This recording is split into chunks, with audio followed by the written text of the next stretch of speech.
Assalamualaikum warahmatullahi wabarakatuh. Perkenalkan, nama saya Ririn Afriani, kelas 11 IPS 1. Pada kesempatan kali ini, dalam video ini, untuk menyelesaikan tugas saya, yakni tugas BMR, membuat video pembelajaran. Sebelum saya menjelaskan, ada baiknya untuk kita saling mengingatkan untuk tetap mematuhi protokol kesehatan dengan menjaga jarak, memakai masker, dan selalu mencuci tangan. Baiklah, pada video ini saya akan membahas materi pertama atau bab 1 pada buku Budaya Melayu Riau, yaitu hubungan manusia dengan alam.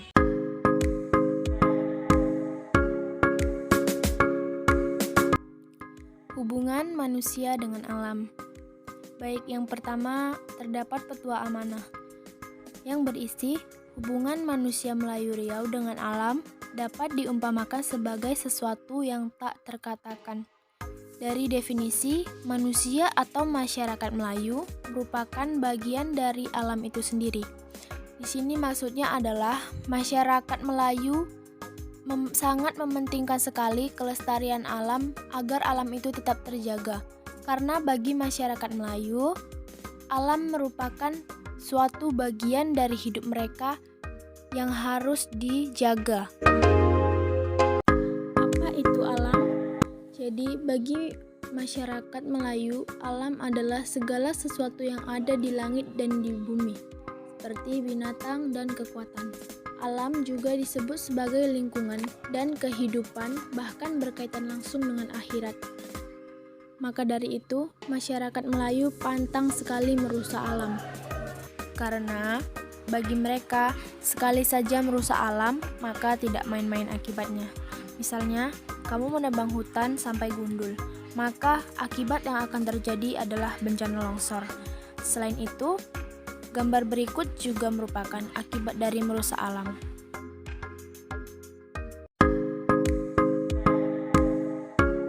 Selanjutnya, kepatuhan.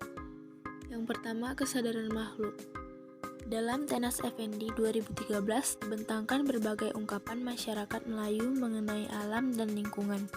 Di antaranya terkesan sebagai alasan mengapa alam harus diperhatikan sekaligus dipelihara, tidak dirusak, dan sejenis dengannya.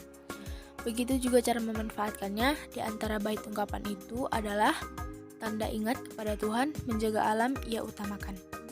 Jadi maksudnya, seseorang yang tidak menjaga alam, apalagi merusaknya dengan sengaja, itu dikatakan sebagai jelas sekali tidak teringat kepada Tuhan.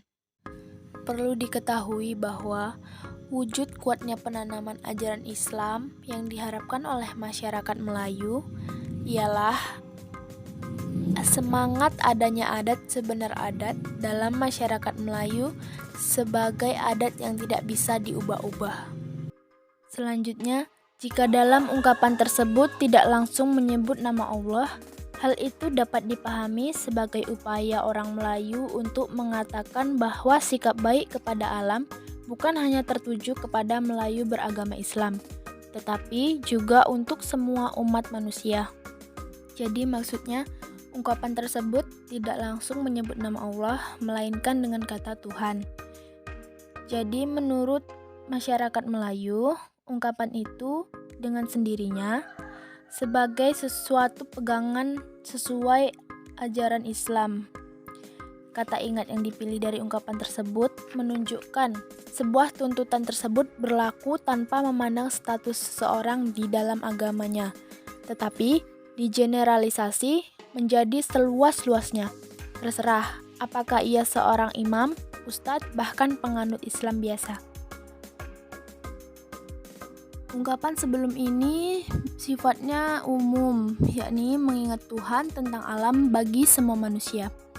Nah, ungkapan baru ini tampak lebih spesifik karena hal yang harus dijaga saja, misalnya tidak lagi alam, tetapi kampung halaman. Betapapun tempat kedua itu sendiri adalah bagian dari alam. Sedangkan kampung halaman itu dibentuk oleh masyarakat Melayu berdasarkan orientasi ruang mereka yang mengikuti garis laut dan sungai, menurut Yusmar Yusuf. Jadi sebenarnya kampung halaman itu juga merupakan bagian dari alam. yang harus tetap dijaga. Menurut Hasbullah, kehadiran Islam di dunia Melayu merupakan pertanda dimulainya babak baru.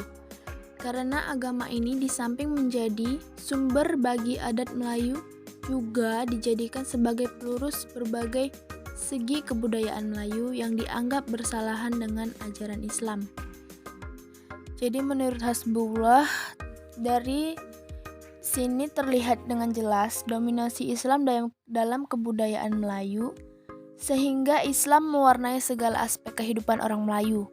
Misalnya menggantikan berbagai sebutan bentuk yang kuasa seperti dewa-dewa menjadi Allah dan menggantikan berbagai simbol keagamaan yang dipandang menyalahi ajaran Islam. Selanjutnya, menurut Mukhtar Samad melalui bukunya.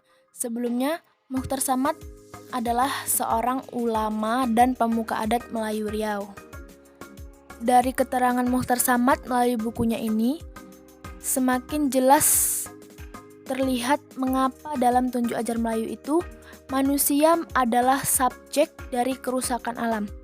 Kerusakan alam seperti menjadi suatu niscaya, bukan karena orang dengan sengaja merusaknya akibat keserakahan, tetapi kondisi manusia itu sendiri.